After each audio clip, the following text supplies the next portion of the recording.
Jesus Nazareno, sinasamba ka namin, pinipintuho ka namin, aral mo ang aming buhay at kaligtasan. Nuestro Padre Jesus Nazareno, iligtas mo kami sa kamatayan, ang krus mong pinamatayan ay sagisag ng aming kaligtasan. Nuestro Padre Jesus Nazareno, dinarangal ka namin.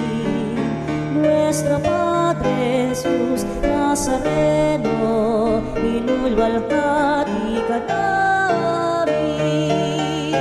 Nuestro Padre Jesus Nazareno, inarangal ka namin. Nuestro Padre Jesus Nazareno, inulwalhati ka namin. Magtutugin ang gitara at ang kaaya-ayang tira. Iba ninyo ang trumpeta. Sa ngalan ng Ama, ng Anak, ng Espiritu Santo. Amen. Ang pagpapala ng ating Panginoong Jesucristo, ang pag-ibig ng Diyos Ama, at ang pakikipagkaisa ng Espiritu Santo naway sumainyong lahat. At sumayo rin. Mga kapatid, ngayong araw po ito pinagdiriwang po natin ang pag-alaala sa mahal na Birheng Maria. Kaya naman upang maging marapat tayong gumanap sa banal na pagdiriwang, halina't buong kapakumbabaan po nating aminin ang ating mga nagawang pagkukulang sa Diyos at sa kapwa-tao. Tayo pong lahat, inaamin ko sa makapangyarihang Diyos at sa inyo mga kapatid, na lubha ako nag-asala sa isip, sa salita at sa gawa, at sa aking pagkukulang. Kaya isinasamo ko sa mahal na Birheng Maria, sa lahat ng mga anghel at mga banal, at sa inyo mga kapatid, na ako'y panalangin sa Panginoong ating Diyos. Kawaan tayo ng makapangyarihang Diyos, patawarin tayo sa ating mga kasalanan, at patnubayan tayo sa buhay na walang hanggan. Amen. Panginoon, kaawaan mo kami. Panginoon, kaawaan mo kami. Kristo, kaawaan mo kami. Kristo, kaawaan mo kami. Panginoon, kaawaan mo kami. Panginoon, kaawaan mo kami.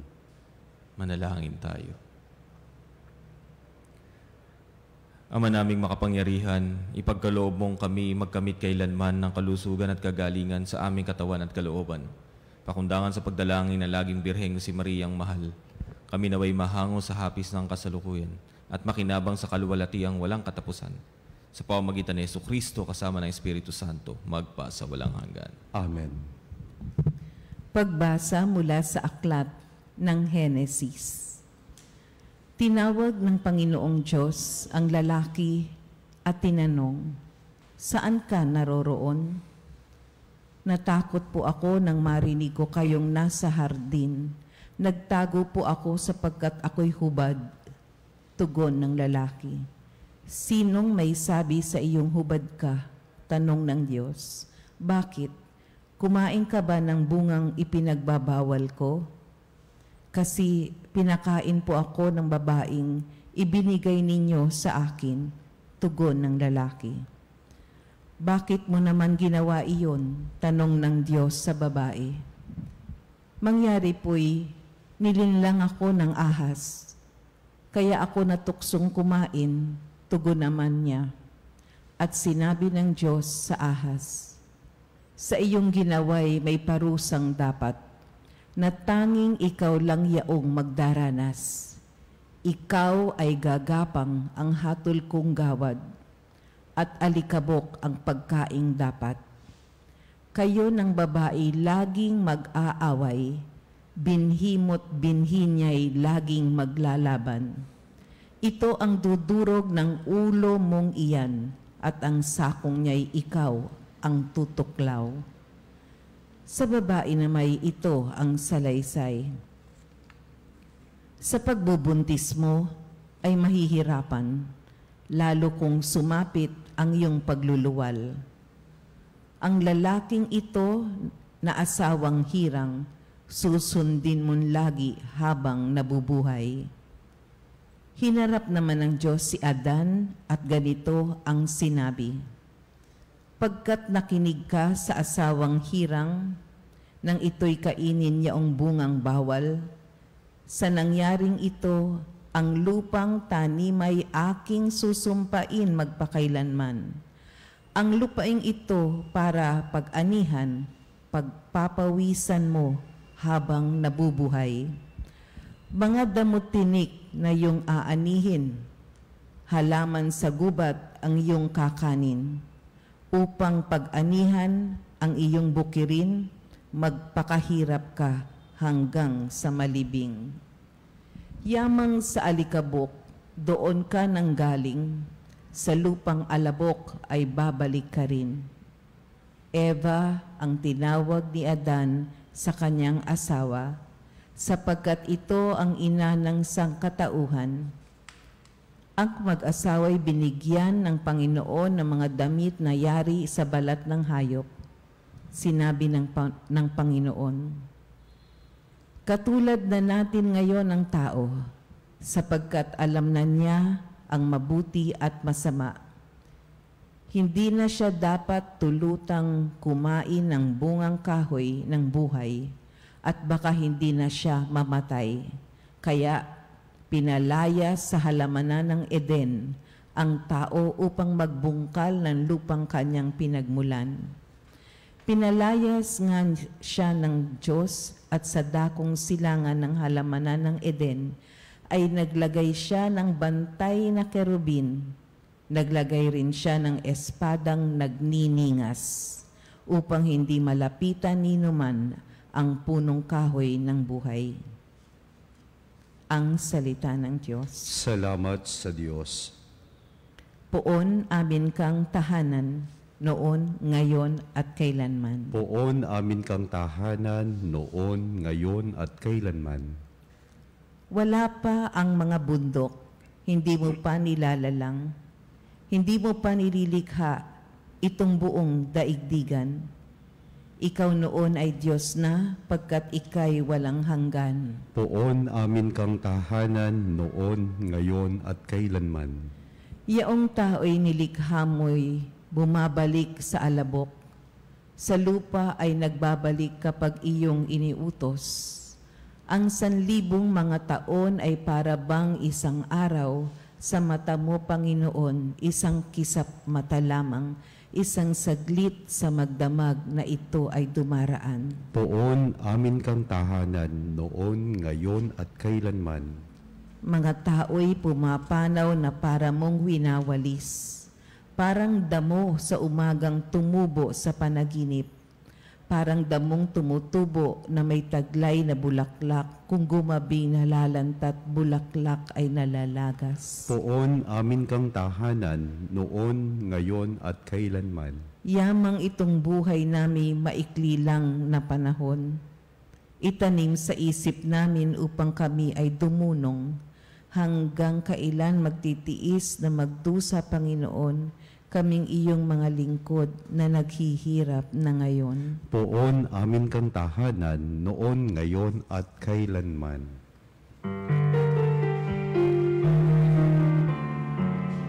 Alleluia, alleluia. Alleluia, alleluia.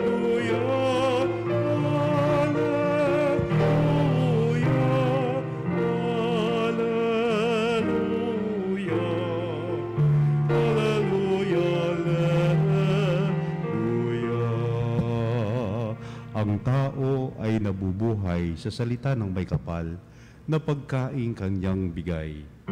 Alleluia, alleluia. Alleluia, alleluia. Alleluia,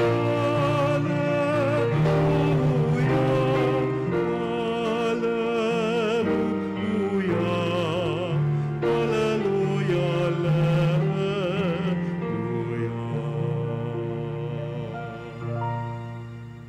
Sumainyo ang Panginoon. At sumairin. Ang mabuting balita ng Panginoon ayon kay San Marcos. Papuri sa iyo, Panginoon. Noong mga araw na iyon, muling nagkatipon ng mga tao.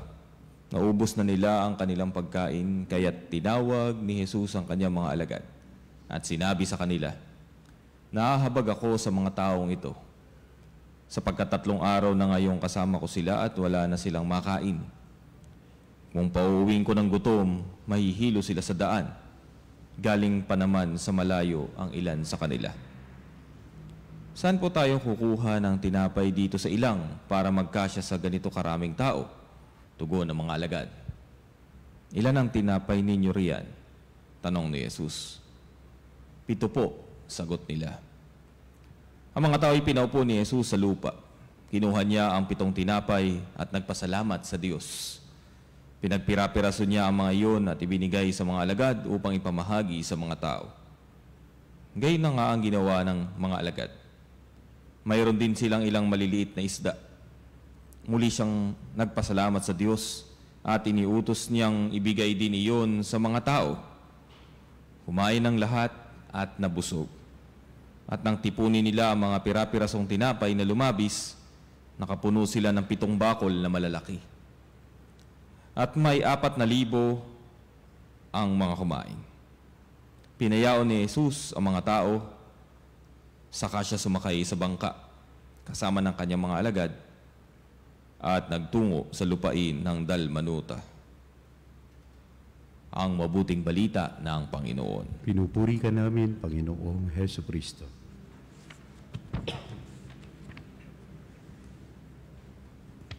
Napakaganda po ng ating tugon sa Salmong Tugunan. Poon aming kang tahanan noon at kailanman. Makikita po natin at narinig po natin sa Ebanghelyo na medyo hindi kahaya-aya ang ating unang pagbasa sapagkat dito pinag-usapan ang pagbagsak ng tao, ang kanyang pagkakasala. Subalit, sa kabila ng lahat, makikita po natin ang unang-unang ginawa ng Diyos sa kabila ng pagkakasala ni Adan at ni Eva ay ang hanapin siya. Totoo, nakaranas tayo ng consequence ng kasalanan ng ating mga unang magulang. Isa na rito ang paghihirapan natin mula ngayon ang anumang ating kakainin. Pangalawa ay pumasok ang kamatayan. Subalit, kung titignan nating mabuti, ang dami pa rin ginawa ng Diyos para sa atin sa kabila ng ating mga pagkukulang. Higit lalo ng ating mga unang magulang. Ang dami pa rin. Ang dami pa rin niyang ginawa para sa atin. At sabi nga ng ibang mga manunulat, ay hinayaan ng Panginoon. No? Hinayaan ng Panginoon na ang pagdurusang ito, no? Ang napaghihirapan natin ang ating mga kakainin, na si Eva, ang kanyang isisilang na supling ay kanya ding makakaranas din siya ng hirap. At maging yung kamatayan, kailangan natin pagdaanan sapagkat ang mga ito ay hindi actually parusa eh. No? Hindi po kasi habang panahon na pwedeng nagkakasala ang tao. No? At dito natin makikita na dahil sa unti-unting natuto ang tao na magsumikap, no, na pagpaguran ng kanyang mga tatanggaping biyaya, ay lumabas din naman ang best qualities ng tao, no, na hindi lamang ito nagkasala o nahulog sa kasalanan, kundi out of these circumstances ay lumabas yung best sa tao. Natuto tayo magtiyaga, natuto nating pahalagahan ng bawat sandali, natuto nating mahalin ang mga bagay o pahalagahan ng mga tao o mga lumabas mula sa lupang ito na nagbibigay sa atin ng buhay. Yun ay dahil sa pagtitiwala at pagmamahal pa rin ng Diyos para sa atin.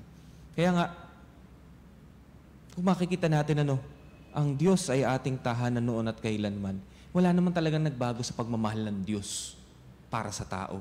Kahit na tayo nagkasala, kahit na ano pa yung sitwasyon na pinagdaraanan natin, maging hanggang ngayon, wala pong nagbago roon. At makikita natin na kahit na ang tao ay wala na sa paraiso, subalit nandun pa rin yung pangako ng Panginoong Diyos.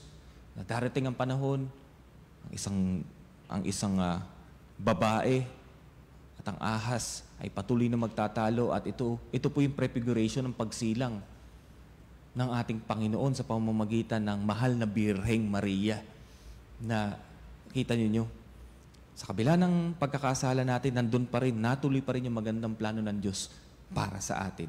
Kaya nga po tuwing Sabado, inaalala natin ang mahal na Birheng Maria dahil siya po yung tinutukoy dito. Siya yung magsisilang ng Mesiyas at siya yung dudurog at tatapos sa kasamaang nagdulot sa ating unang mga magulang ng pagkakasala. Kaya ang Panginoon, ang kanyang pag-ibig ay tapat mula noon pa man hanggang ngayon. At sa ating Ebanghelyo, nakita po natin na ipinakita dito na hindi lamang tapat ang Diyos, kundi ang Diyos ay may puso, ang Diyos ay may malasakit. Yan ay pinangatawanan at binigyan ng paninindigan ni Jesus na hindi niya pinauwi ang mga taong gutom. Maalaala natin na ganun din ang ginawa ng Panginoong sa mga Israelita habang sila ay 40 days na nasa desert. Yung akala nilang mamamatay na sila sa disyerto, subalit nandun ang Panginoon, pinakain sila ng mana. Sa ating Ebanghelyo, narinig natin, 3 araw na silang naroroon, subalit ang Panginoon ay gumawa pa rin ng himala. Pinakain sila at sila ay nabusog. At ito naman ay prefiguration din ng ating tinatanggap na Eucharistia ngayon. Sino bang mag-aakala na nasa tagpong ito na kung saan naghandog ng mga tinapay at anumang the best na nakayanan ng mga alagad, ito ay magiging kahalintulad o mula dito ay mararanasan natin ngayon ang pagpapakain ng Diyos sa pamamagitan po ng Eucharistia ang ating ipinagdiriwang. Kaya mga kapatid, ito po ay magandang paalala sa lahat sa atin na sa kabila ng ating mga pagkukulang sa Diyos, siya ay nananatiling tapat. Kaya nga, pag-isipan din natin mabuti, no? Ano man po itong mga katanyagan, kasikatan at kapangyarihang ipinapangako sa atin ng demonyo, ang lahat ng yan ay mga alikabok lamang. Nakita ninyo ang ahas sa Ebanghelyo, sa ating binasang Genesis. Sa Genesis, makikita natin na naging consequence ng ahas. Yan ay magdidildil ka ng alikabok. So lahat ng ito ay mga alikabok lamang. Tatagan natin ang ating loob at huwag mawala sa ating isipan, mga kapatid, na ang Diyos ay tapat at mapagmahal kailanman. Huwag tayong basta-basta na lamang mag-give in sa mga temptation ng demonyo sapagkat ang ito ay mga alikabok lamang. Ang Diyos na patuloy na nagmamahal sa atin ay pinakakain tayo hindi lamang sa tinapay, kung hindi maging sa kanyang mga salita. Ito ang ating sandigan. Ito yung ating pamalagian. Ito yung ating hilingin sa ating buhay. Siya nawa.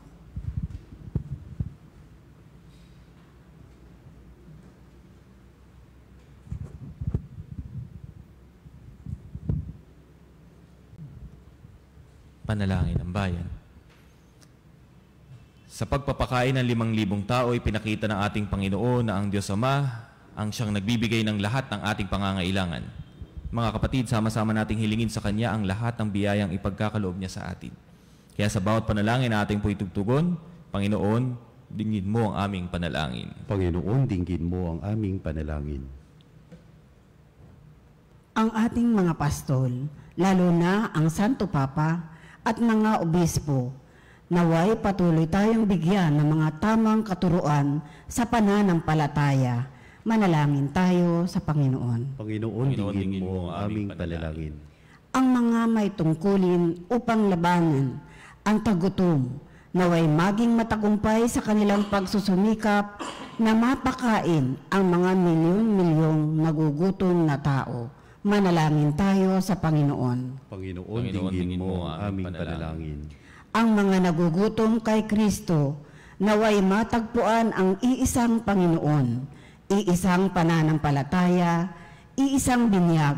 Manalangin tayo sa Panginoon. Panginoon, dinggin mo ang aming panalangin. Ang mga may sakit at mga may kapansanan, naway makatagpo ng kalinga, suporta at kasiyahan mula sa kanilang mga pamilya. Manalangin tayo sa Panginoon. Panginoon, dinggin mo ang aming panalangin. Ang mga tapat na yumao, naway makarating sa walang hanggang kasiyahan sa kaharian ng Diyos. Manalangin tayo sa Panginoon. Panginoon, dinggin mo ang aming panalangin. Sama na rin po natin sa ating panalangin ang lahat ng mga kapatid nating nagdiriwang ng kanilang kaarawan ngayon, ang mga mag-asawang nagdiriwang ng anibersaryo ng kanilang kasal, at ang mga mahal po natin sa buhay na dumaranas sa matinding pagsubok, sakit, o o kapansanan. Manalangin tayo sa Panginoon. Panginoon, dinggin mo ang aming panalangin. Makapangyarihang Ama, binigyan mo kami ng tinapay buhat sa langit upang aming maging pagkain sa aming paglalakbay. Gabayan mo ang bawat hakbang namin sa daan ng katarungan at kapayapaan. Hiniling namin ito sa pamamagitan ni Kristong aming Panginoon. Amen. Handog namin sa iyo, Ama, ang tinapay at alak na ito. Handog ng bayang umaasa, sumasambat nagmamahal sa iyo.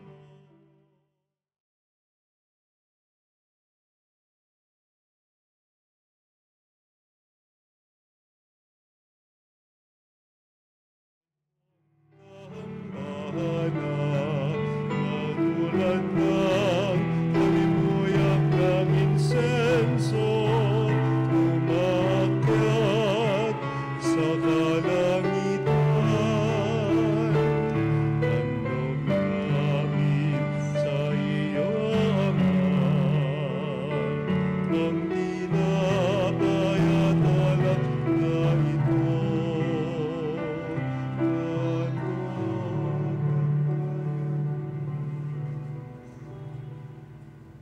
Manalangin kayo mga kapatid upang ating paghahain ay galugdan ng Diyos amang makapangyarihan. Tanggapin nawa ng Panginoon itong paghahain sa iyong mga kamay sa kapurihan niya at karangalan sa ating kapakinabangan at sa buong sambayanan niyang banal.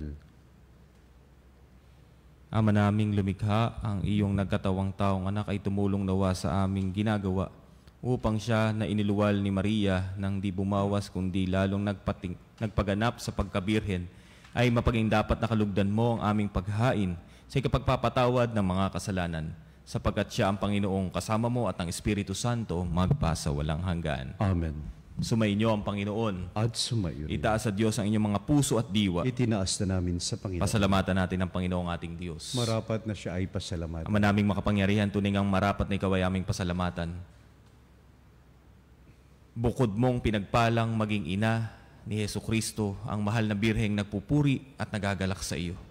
Ikaw ang gumawa ng tanang dakilang bagay. Ikaw ang lumilingap sa lahat kailanman. Nilingap mo ang mahal na birhen bilang iyong abang alipin na iyong binigyan ng tungkuling kumalinga sa anak mong manunubos namin. Kaya kaisa ng mga anghel nagsisiawit ng papuri sa iyo ng walang humpay sa kalangitan, kami nagbubunyi sa iyong kadakilaan.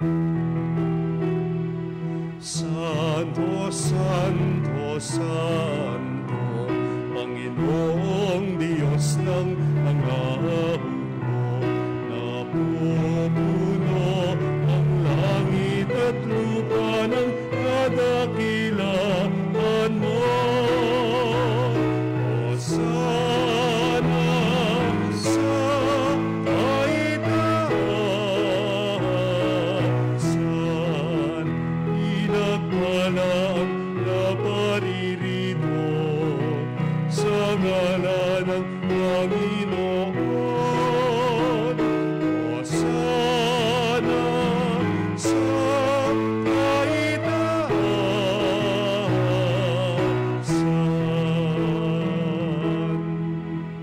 Ama naming banal, ikaw ang bukal ng tanang kabanalan, kaya't sa pamamagitan ng iyong Espiritu gawin mong banal ang mga kaloob na ito, upang para sa amin maging katawan at dugo ng aming Panginoong Hesukristo.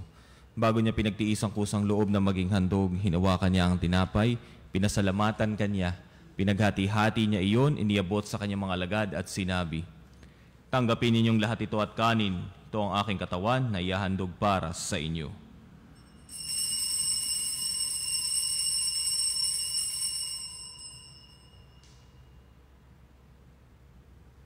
Ngayon din naman na matapos ang hapunan, hinawakan niya ang kalis, muli kanyang pinasalamatan. Iniabot niya ang kalis sa kanyang mga alagad at sinabi, "Tanggapin ninyong lahat ito at inumin. Ito ang kalis ng aking dugo, ng bago at walang hanggang tipan. Ng aking dugo na ibubuhos para sa inyo at para sa lahat sa ikapagpapatawad ng mga kasalanan. Gawin ninyo ito sa pag-alaala sa akin."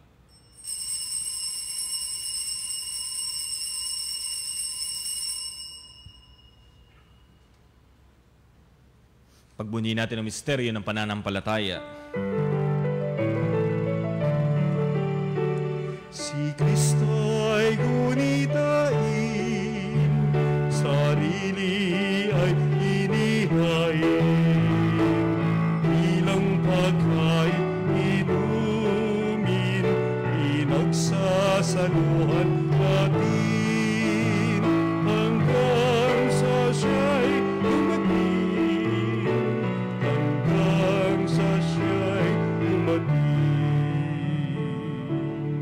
Ama, ginagawa namin ngayon ang pag-alala sa pagkamatay at muling pagkabuhay ng iyong anak.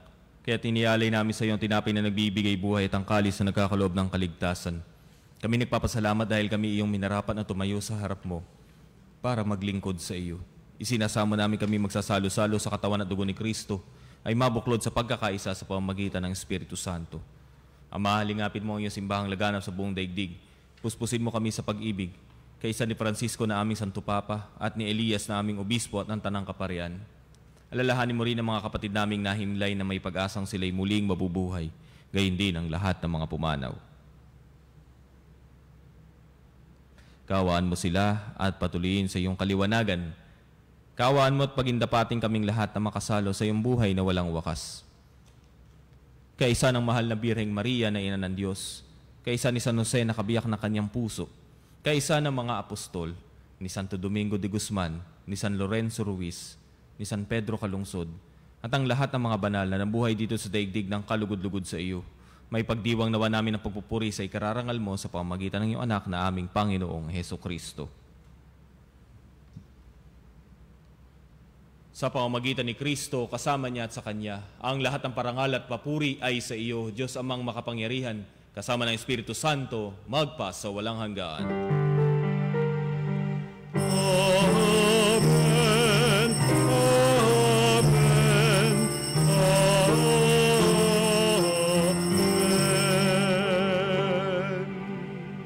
Bilang mga anak at kapatid ni Kristo, sama-sama po tayong manalangin sa Ama.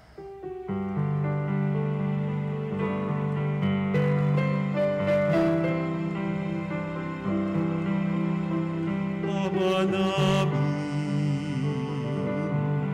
sumasalangit ka, sambahin ang ngalan mo, mapasa amin ang kaharian mo, sundin ang loob mo, dito sa lupa, para ng sa langit. Hihigyan mo kami ngayon ng aming kakanin. Sa bawat araw at patawarin ang aming sala tulad ng aming pagpapatawad na nagkakasala sa amin. At huwag mo kami ipahintulot sa tukso, pati agyan mo kami sa lahat ng masama.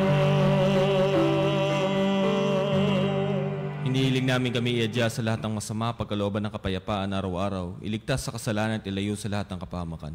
Samantalang aming pinananabikan ng dakilang araw ng pagpapahayag ng tagapagligtas naming si Jesucristo. Sapagkat iyo ang kaharian at ang kapangyarihan at ang kapurihan magpakailanman. Amen. Panginoong Jesucristo, sinabi mo sa iyo mga apostol, kapayapaan ang iniiwan ko sa inyo, ang aking kapayapaan ang ibinibigay ko sa inyo.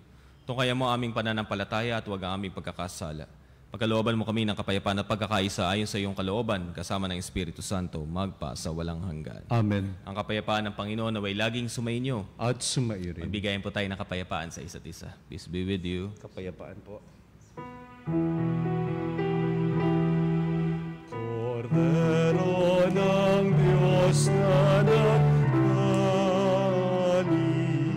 ng mga kasalanan ng sanlibutan, maawa ka sa amin. Kordero ng Diyos na nag-alis ng mga kasalanan ng sanlibutan, maawa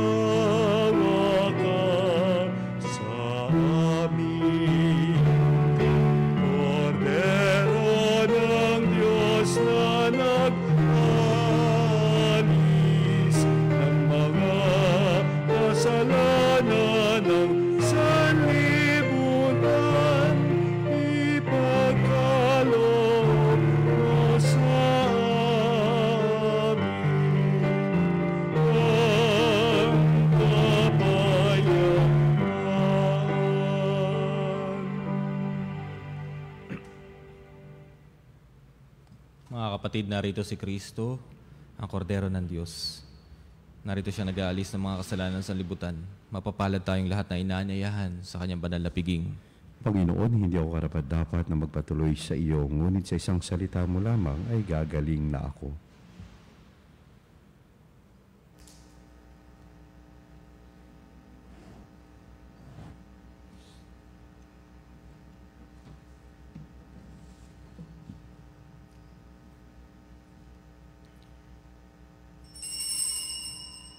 Mga kapanalig, ating dasalin ang komunyong espiritual. O Jesus, nananalig ako sa pananahan mo sa kabanal-banalang sakramento. Minamahal kita higit sa lahat at hangad ka ng aking kaluluwa. Hindi ko man matatanggap ngayon ang iyong katawan at dugo, inaasahan ko na patuloy kang mamumuhay sa aking puso. Naniniwala ako na narito ka at kaisa ka ng aking buong pagkatao. Huwag mong ipahintulot na mawalay ako sa iyo. Amen. Panalangin sa mahal na Birhen ng Katotohanan. O Birhen ng Katotohanan, Ina ni Jesus ang nagkatawang taong salita, salamat sa iyong anak. Tinatanggap ko siya bilang aking katotohanan at kaligtasan. Sa pakikinig sa salita ng Diyos, tulungan mo akong maging malaya. Sa oras ng hirap at pagsubok, linawin mo sa akin na nasa krus ang tagumpay. Sa aking paglalakbay, akayin mo ako sa buhay ng paglilingkod at sa buhay na ganap at kasiyasiya. Kukupin mo ako ng aking mga kapanalig na nakikinig, natututo at nagmamahalan. O Maria, Birhen ng Katotohanan, ipanalangin mo kami. O Jesus, ikaw ang daan, ikaw ang katotohanan, at ikaw ang buhay, iligtas mo kami. Amen. Nazareno, katamis-tamisan naming manunubos, sa harap mo ngayon naririto kami't nangangayupapa at nagsisisi ng taos-puso sa aming pagiging walang turing sa iyo at paglimot sa di mabilang na mga biyaya mo, lalong-lalo na yaong mahalagang biyaya ng pagtutubos. Dinaramdam namin at pinagsisisihang labis, Panginoon ko, ang pagkakasala namin sa iyo. Ikinalulungkot namin ang pagiging dahilan ng pagpapasan mo ng krus na iyan sa gitna ng mga hirap at kapaitan, hanggang sa inihandog mo ang iyong buhay sa bundok ng Kalbaryo, sa pagkaibig mo lamang na matubos kami at ang sangkatauhan mula sa sala. Pakabanalin mo, O Panginoon, ang aming pagnanais at ipagtanggap mo sa amin ang iyong biyaya.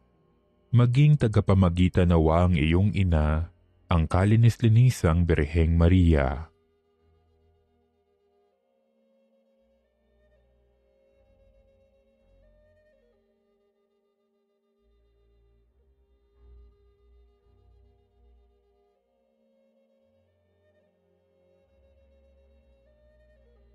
Ama naming makapangyarihan, niloob mong akuin ang iyong anak, ang krus at kamatayan, upang ang sangkatauhan ay matubos at mabuhay. Ang pag-ako namin sa krus at kamatayan dito sa lupa, ayon sa diwa ng pagsunod sa iyong loob, na ginanap ng iyong anak, ay magpagindapat nawa naming kamtin ang lubos na katubusan at pagkabuhay sa iyong piling, sa pamamagitan ni Hesukristo, kasama ng Espiritu Santo, magpasawalang hanggan. Amen. Nuestro Padre Jesus Nazareno, Panginoon namin at Diyos, kaawaan mo kami. Manalangin tayo. Ama naming mapagmahal, sa pagsasalo namin sa banal na pakikinabang, ang iyong kagandahang loob ay aming hinihiling, upang ang pagpaparangal namin sa mahal na Birhen at pagtulad namin sa Kanya ay mapagindapat na aming paglingkuran ang pagganap sa kaloob mong kaligtasan. Sa pamamagitan ni Jesucristo, kasama ng Espiritu Santo, magpasa walang hanggan. Amen. Maraming pong salamat sa inyong lahat na nakiisa sa banal na pagdiriwang na ito. Sumainyo ang Panginoon. At sumairin. At pagpalainawa kayong lahat ang makapangyarihang Diyos, Ama, Anak, at Espiritu Santo. Amen. Tapos na po ang ating misa, humayo tayo sa kapayapaan ni Kristo. Salamat sa Diyos. Hail Mary, full of grace, the Lord is with you. Blessed are you among women.